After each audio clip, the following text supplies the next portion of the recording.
Hello, kumusta kayo? Tuturuan ko kayo ngayon tama pagprito ng tilapia. Yan, kasi makikita nyo dyan na dapat ganito yan. Yung tilapia na halagang 100 lang yung dalawa. Pero pinaputol ko lang tapos ganyan. Naganakot ng konting ano.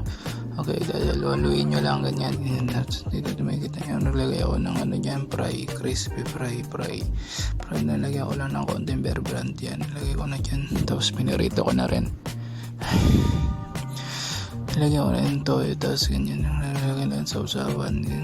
Kailangan kasi dapat makita mo yung mga sibuyas yan. Nagano lang ng konting kamatsili.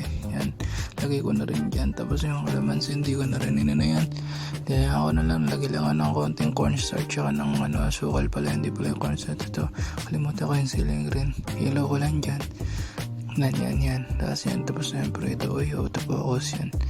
Okay na, nilagay ko na yan. Okay na. Sige na, sana may natutunan kayo. Kain ako. Tara, kain ako.